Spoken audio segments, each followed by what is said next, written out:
What's up, guys? So today is April the 9th, and I'm gonna go set up a 20 by 40 with sidewalls, and it's also gonna include tables and chairs. All right, the drive is about an hour from here, so we do have a little bit of a road trip, but hey, it is the weekday. I'm gonna collect some money, and that is all that matters. Okay, making money so that we can leave that 9 to 5 mindset and we can become the entrepreneurs that I know we can be. All right, so if you guys like this content, make sure to like and subscribe. Also, thank you guys for 2,000 subscribers. We are officially over that 2,000 mark, and I am excited to see what else we can do in the short term as well as for the rest of the year. All right, without further ado, let's get started. Right in the middle here, I don't know if you guys can see, but I have the 2 containers. This has all the equipment that I need to assemble the tent, and I also have a few extra pieces that I brought just in case I need them or in case anything is missing inside of these baskets. So like I said, you want to make sure you double check, triple check,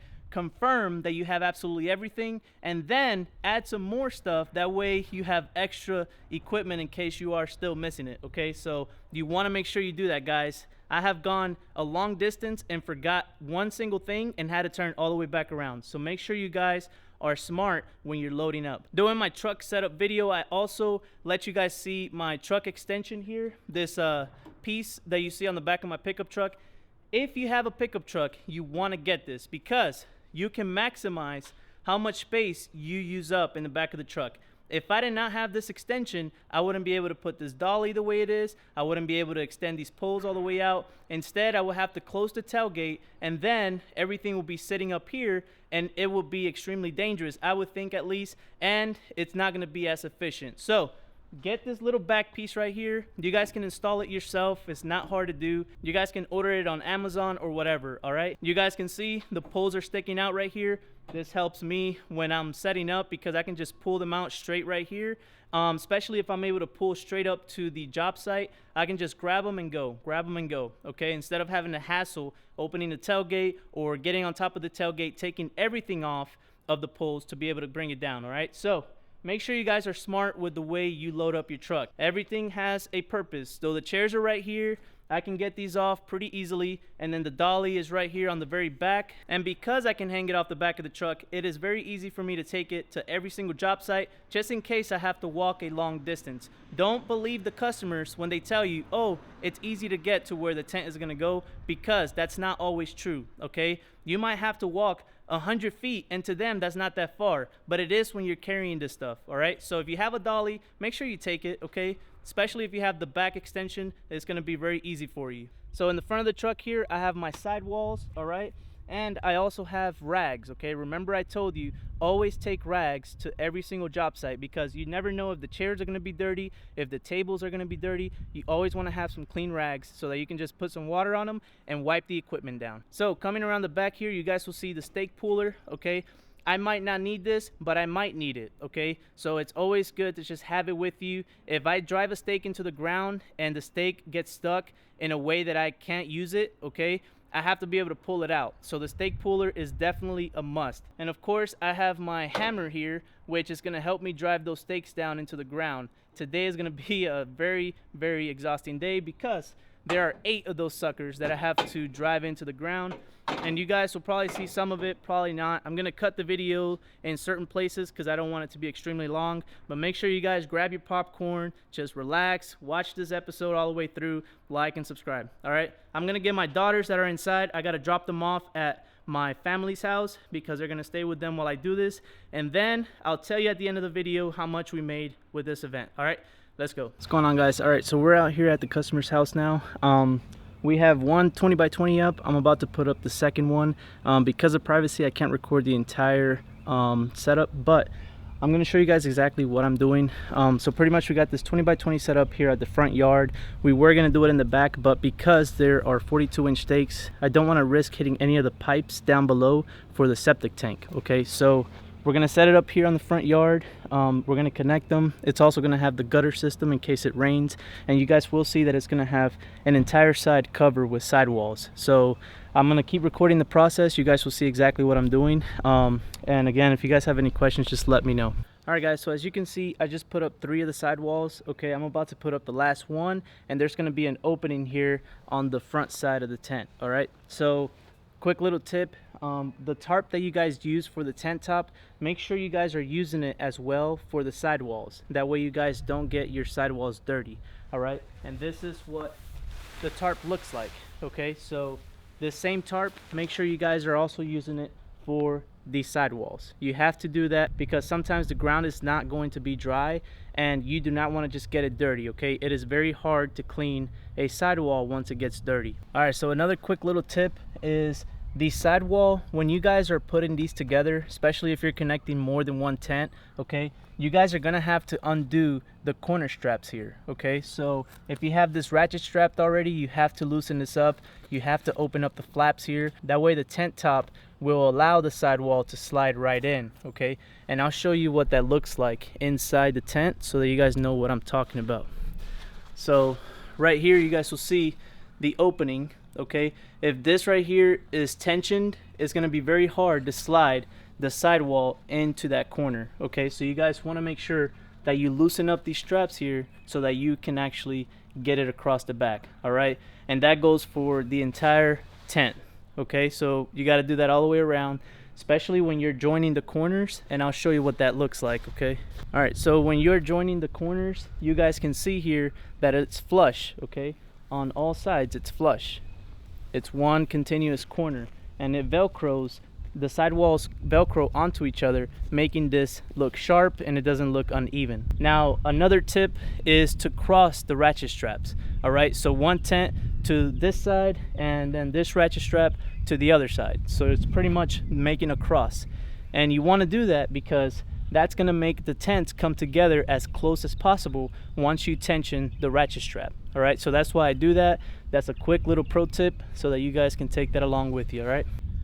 All right, guys, so here you have it. This is a 20 by 40 with all the sidewalls on the back side, and then the front of the tent is open. Okay, so this is only two 20 by 20s put together, and it makes a 20 by 40. If you guys do not know how to set up a 20 by 20 on its own, make sure you guys check out the video that I'm gonna link at the end of this video. Okay, that's gonna show you step by step from beginning to end how to set up a 20 by 20. And these are commercial grade tents. These are not your flimsy Amazon or Walmart tents. Okay, so make sure you guys keep that in mind. It is going to take some work to put these up and learn how to assemble them so that you guys can make money. So I'm going to show you guys around a little bit. The owners did leave the property, so I'm able to talk a little more. But guys, as you can see here, you have the entire inside is all covered up. So these people are going to be able to enjoy their event. You know, you have their tables, their chairs. They did not rent out linen, so they're going to put that on their own.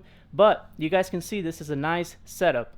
If you guys get presentable setups like this, you guys take your time, learn how to put things together, you guys are going to be booked out for the entire season. If you do a good job and you take care of your customers, you guys will be booked out. Today is a weekday, it's not even the weekend, all right? But this is a booking that came up and I did it, okay? One final thing, when you guys are doing these sidewalls, make sure you guys do some housekeeping and hide all the straps all the way around, okay? Don't get lazy. Presentation is everything, so make sure you guys hide every single strap, and there's a lot of them. There's like over 100 straps. Make sure you guys hide them. Don't be lazy. Hide all of your straps, guys. And it's not just about the inside of the tent. Make sure that all the straps around the outside is stored away, okay? Just like this. You guys can see that I folded it up and put it in there, okay? Same thing with these.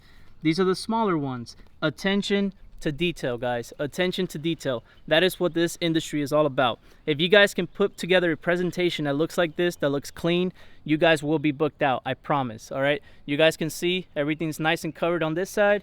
This customer was afraid of rain, so they wanted to cover this side, and that's what we did. Okay, we gave them suggestions and they ultimately chose what they wanted to do, which leads me to something else. Do not be afraid to tell your customer no, okay? Because when I first came to this property, I had the impression that this was going to be an open farm. I didn't know that it was going to be so close to an actual home. Now, because it is open lands, it has a septic system, okay? So there's a leach field out there somewhere that I'm not aware of where it's at. So I was not going to stake the tent in the backyard, and that's where they wanted it. But I told them the front yard is probably the best option, and they agreed with me, okay? No one wants to have to replace an entire septic system. So make sure you guys are telling your customer no when you have to tell them no, okay? If they tell you that you're gonna still have to do it where they want to do it, then guys, you can just walk away, or you can do it and then it's on you if you damage anything underground, okay?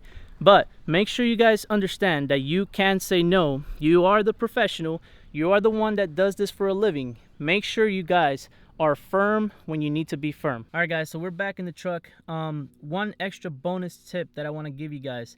If you get an event that falls during the week, okay, they request a booking during the week, make sure you guys take that booking. Do not get greedy, all right? If your total is $900 and the customer's fussing because they want an extra, I don't know, 5% off, guys, do the event. Do not be greedy. Do not be greedy. That money adds up, okay? You do 4 of those events a month and you're already replacing someone's normal 9 to 5. All right, so that's how you have to think of this. If you start turning events down, it's not going to be good for you, especially if you want to be profitable. So if it's during the week, that is like icing on the cake, okay? Because most of your events are going to be during the weekends. But if you can get events during the week, that is a huge win, guys. Huge win. Make sure you guys are taking all the bookings you can take, all right? Because unless you're employing 10 to 20 people that you have overhead for, guys, if it's just you, go do the event. Do not be greedy. What can you guys do with an extra $900 in your account right now? What can you do with an extra $500 in your account right now because you took an extra booking? What can you do with that money? A lot. You can reinvest it into more equipment. You can use it for your family to buy groceries. Guys, don't make things too complicated. Keep it simple, all right? These are side hustles. These are ways that you guys are going to get out of your normal 9 to 5, all right? I'm not your typical YouTuber. I actually come out here and I show you what I'm doing, all right? And you guys can see that through all my videos. I told you in the beginning of this channel that I'm showing you my journey from beginning to end. I want you guys to see the actual process, because I used to look at YouTubers all the time trying to see how it was that they became successful, but most of them only show you videos after they have achieved the success, okay? So I'm showing you how it is through the entire process, all right? That's why they say, enjoy the process. All right, guys, so we're back in the office now. I actually stopped and met my wife for dinner with the kids. You guys can see here I have the invoice pulled up for you. On this event, for 4 hours of work, we made $1,102 with 23 cents. Again, $1,102 with 23 cents. Now, you guys will see down at the bottom there, it says open invoice and it has a charge of 1 cent. That is just so that we know what events are coming up. My wife came up with that, so you guys can see that down there. But here shortly, I'll get rid of that, and then that invoice will be paid in full. Okay, so again, that is just for 4 hours of work. You guys can see all we had was a 20 by 40. We also had the sidewalls, 3 60-inch round tables, 30 chairs, and that's it. Okay, so for that, we made a little bit over $1,100, and that is for 4 hours of work. So for those of you wondering, is there money to be made in events? Yes, there is, and this is proof of that. This is just 4 hours, and this is during the week, the middle of the week, all right? This is not even the weekend. On the weekends, you could be looking at 3 to 4 events in one weekend. So if you add those up for a couple of weekends a month, guys, you're going to be making a good amount of money. If you guys have any questions, please make sure to drop it down below. Hopefully this video didn't come out too long. I have to edit it now, but I will try to post it here shortly. So maybe by 10 p.m.